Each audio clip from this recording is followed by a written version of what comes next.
So if you were to look at an X-ray of like a typical Hollywood action star, you'd probably expect to see perfection, right? Flawless bone structure, signs of premium physical therapy, basically a human body treated like a high-end sports car. Oh, absolutely. The physical manifestation of invincibility. Yeah. I mean, it is exactly what we are conditioned to expect from our cinematic heroes. Right, but if you look at the medical history of Sylvester Stallone, the guy we're diving into today, it reads more like a multi-car pileup. Yeah, it really does. We are talking severed facial nerves, a ripped pectoral muscle that had to be literally wired together with nylon, a surgically repaired neck with a metal plate, and a heart that was actually physically bruised from taking a real-life punch on set. It's basically a map of continuous voluntary trauma, and yet that physical beating is, well, it's nothing compared to the psychological one he took before he ever even stepped in front of a camera. Exactly. So today's deep dive is an exploration of the surprisingly complex life and career of Sylvester Stallone. We're drawing from a massive stack of biographical transcripts and documentaries covering both the Rocky and Rambo sagas. Which are huge cultural touchstones. Oh, definitely. And the mission of this deep dive is to look way past that iconic mountain of muscles we all know. We really want to discover how a broke, relentlessly bullied kid transformed his deepest insecurities into a billion-dollar film empire by literally writing his own destiny. Because if you think you know Stallone just from, the posters of him holding a machine gun, you're missing one of the most fascinating psychological survival stories in Hollywood history. And for you listening, whether you're trying to break into a notoriously difficult industry or trying to overcome a massive personal setback or just searching for your own unique voice in the world, this deep dive is going to show you how your perceived flaws can actually become your ultimate superpower. The things you might even hate about yourself, right? Exactly. Okay, let's unpack this. Starting with the day he was born. Right, so July 6, 1946, in Hell's Kitchen, New York. The trauma starts quite literally in the delivery room. Oh, right from the start. Yeah, it was a highly complicated birth, and the doctors used this terrifying piece of equipment called the obstetrical forceps to physically pull him out by the head. And during that process, the forceps slipped and accidentally severed part of his facial nerves. Wait, so you're telling me his trademark sneer and slurred speech are actually the result of a medical error? The very thing that makes him instantly recognizable was just an accident? A total medical accident, yeah. It paralyzed the lower left side of his face, his lip, his tongue, his chin, and it made his childhood an absolute nightmare. I can only imagine kids can be so brutal. Oh, they were. He was a skinny kid suffering from rickets with sunken eyes and this visible facial paralysis. They relentlessly bullied him. They called him Slant Mouth and nicknamed him Mr. Potato Head. Oh, man. Yeah, they told him all his facial parts were just glued on in the wrong places. You would hope a kid dealing with that at school would find, like, a safe haven at home. But his home life was incredibly dark, too. It really was. His father, Frank Sr., had severe anger management issues. He would physically beat Stallone with a polo crop. But the psychological abuse was what really did the damage. The things he said to him. Right. His dad used to tell him that he was a complete disappointment, that he was born with no brain because of the facial paralysis. He told him he should just join the military because you don't need brains to be cannon fodder. I mean, imagine absorbing that from your own father. Yeah. You weren't born with a brain, so you'd better develop your body. It's awful. It creates this massive reservoir of pain, anger, and just a desperate burning need to prove your own worth. And for a long time, that anger just leaked out destructively. He became wildly reckless. He would run away from home, jump off roofs with umbrellas thinking he could fly, and even shoot arrows out of classroom windows. Just completely acting out. Totally. He was kicked out of 13 different schools. By the time he was 12 years old, his teachers unanimously agreed that this kid was on the fast track to the electric chair. But then the turning point finally arrives in 1959.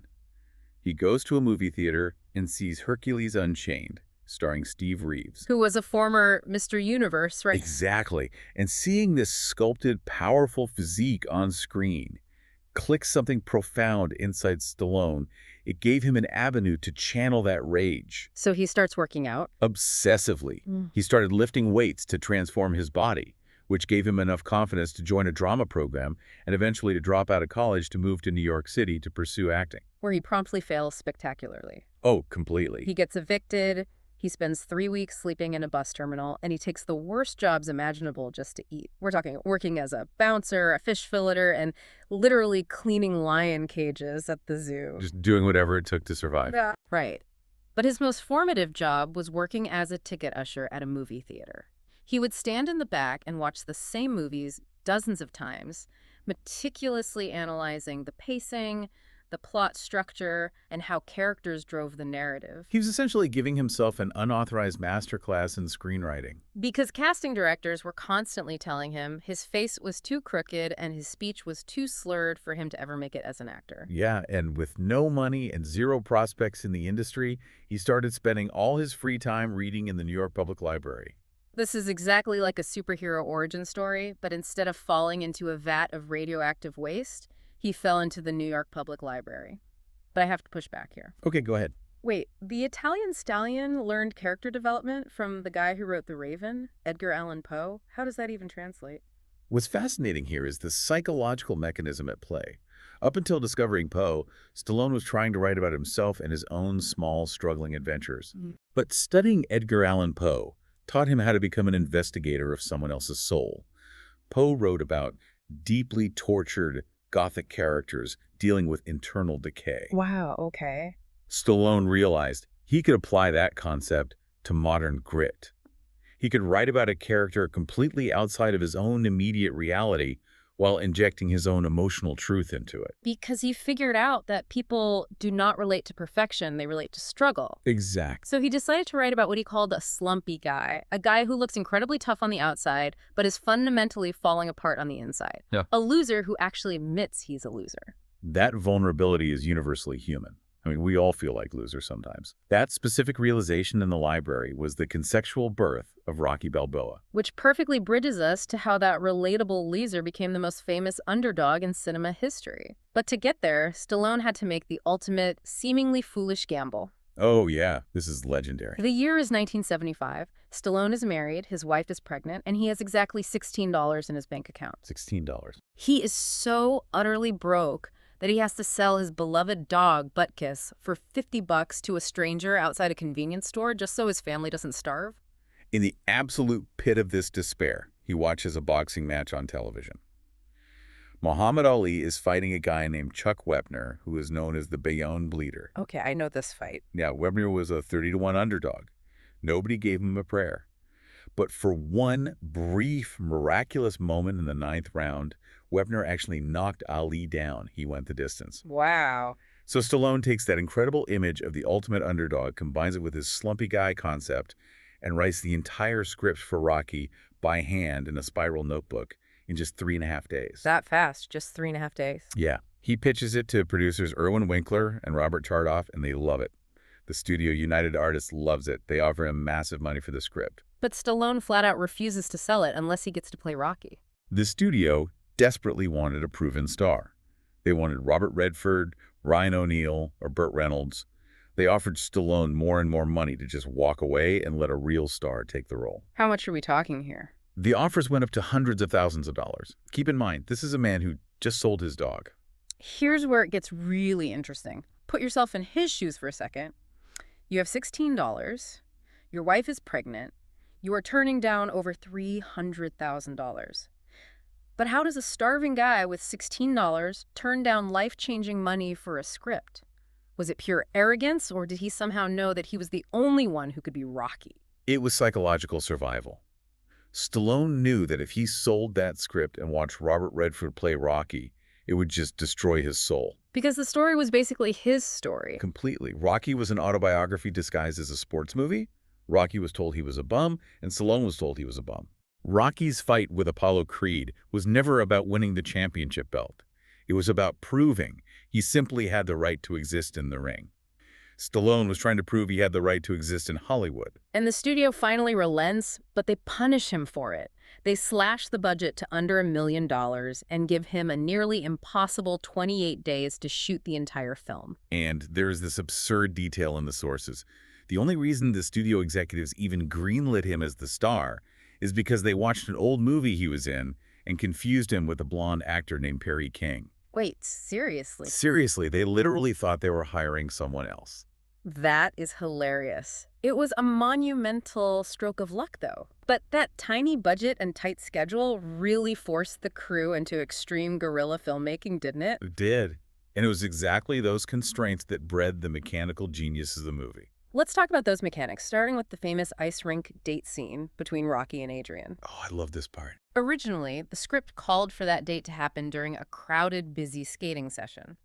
But they couldn't afford to pay hundreds of extras to fill a rink. So Stallone rewrites the scene on the fly. Right. He has Rocky bribe the janitor to let them skate alone in an empty, dimly lit rink. A generic date scene becomes this incredibly intimate, beautiful metaphor for two lonely souls finding each other in the dark. It's brilliant. We also have to look at the visual mechanics, specifically the work of Garrett Brown, a cameraman who had just invented a contraption called the Steadicam. Right, which changed everything. Oh, completely. Before this invention, if a director wanted a smooth-moving shot, the crew had to spend hours laying down metal tracks for a heavy camera dolly. But Brown's Steadicam used a complex gyroscope strapped to his body. So he could just run with it. Exactly. It allowed him to run full speed with the camera while keeping the shot perfectly fluidly smooth. And that one piece of technology gave us two of the most iconic sequences in cinema history. The meat locker and the steps. Yes. The tracking shot of Rocky punching the sides of beef in the gritty, freezing meat locker, and Rocky running up the steps of the Philadelphia Museum of Art. You could not have filmed those shots dynamically without the Steadicam. It brought the audience directly into his physical space. Then there's the auditory constraint. Bill Conti, the composer, was handed a budget of just $25,000 for everything. That is nothing for a movie score. It's insane. That was for the recording studio, paying the musicians, and his own fee. He had exactly 3 hours to record the entire legendary score. Just 3 hours. One take for everything. No playback to check if it sounded good. And out of that insane pressure cooker came Gonna Fly. Yeah. One of the most famous anthems ever created. Creativity thrives when it has no safety net. Even the boxing itself was born from a lack of resources, right? Yeah, neither Stallone nor Carl Weathers, who played Apollo Creed, actually knew how to box. During their very first sparring session, they were exhausted within a minute. So they couldn't just fake it on the day. No. Stallone realized they couldn't just improvise like actors in older boxing movies. So he sat down and wrote out the entire fight, blow by blow, covering 14 pages of text. They rehearsed it for weeks like a classical ballet. And that mechanism completely changed how sports movies were filmed. Because it was choreographed, every single punch had a narrative purpose. Round 1 tells a different story than round 14. Exactly. And the result of all this hustle. A $1 million guerrilla movie wins Best Picture at the Oscars, beating out Taxi Driver and All the President's Men. Incredible. Stallone becomes a global superstar overnight. He even tracks down the guy who bought his dog and buys Butkus back. The ultimate underdog actually wins.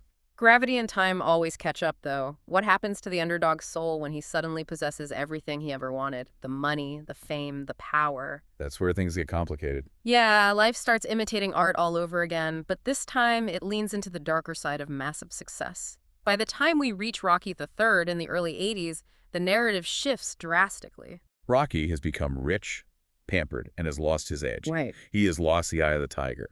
And Stallone freely admitted that this was exactly what was happening to him in real life. He was losing his grip on reality, getting completely absorbed by the celebrity machine. His response to that internal loss of edge was to push his physical body to absolute terrifying extremes to overcompensate.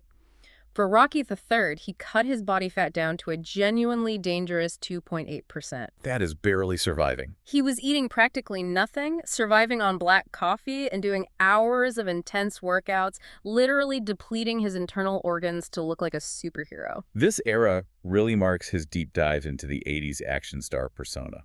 He kicks off the Rambo franchise around this time.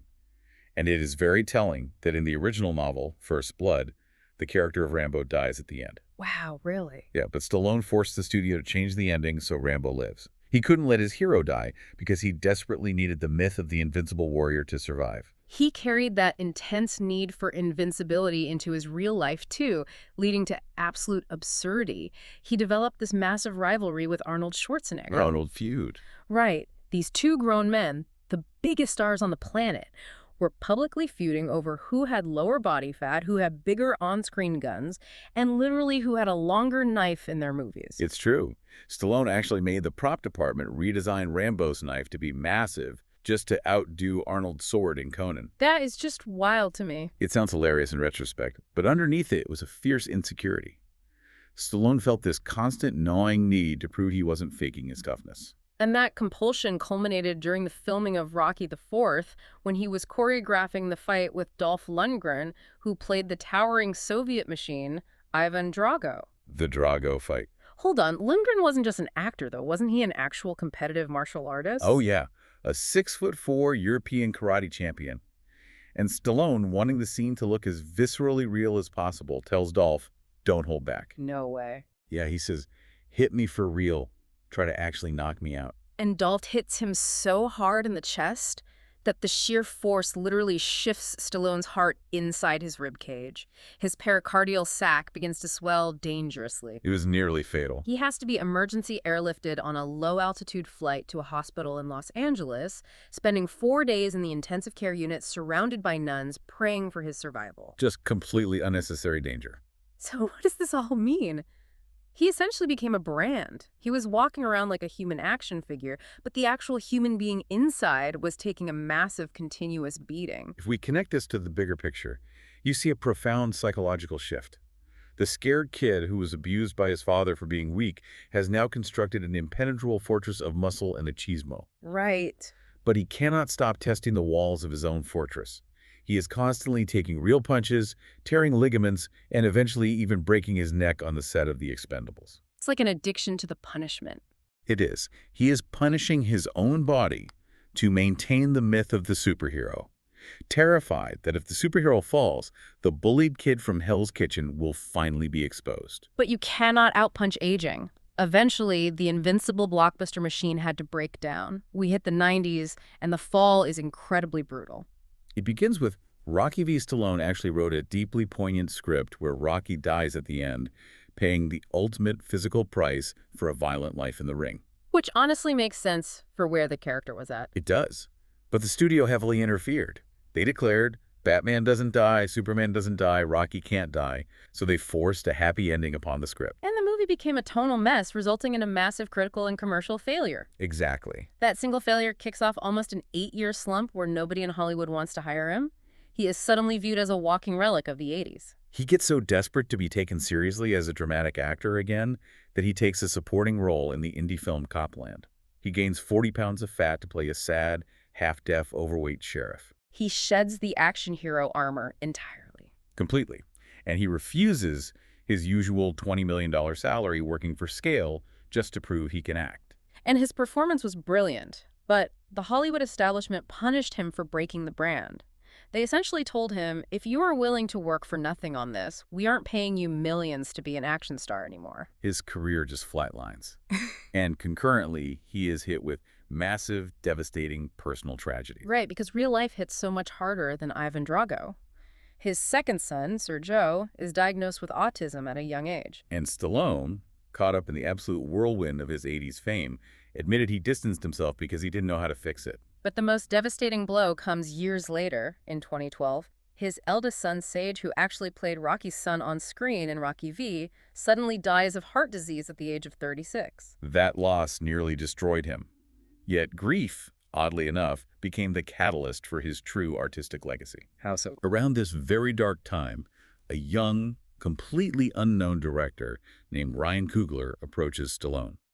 Coogler wants to make a spin-off called Creed, focusing on Apollo Creed's illegitimate son, with an aging, broken-down Rocky acting as his mentor. Stallone hates the idea at first, though, right? He completely refuses. Yeah, he does not want to put an old, sick Rocky on screen. But Coogler is persistent, framing it heavily as a story about fathers and sons. Finally, Stallone's wife, Jennifer Flavin, sits him down. What does she say? She tells him he is being a coward if he avoids the role.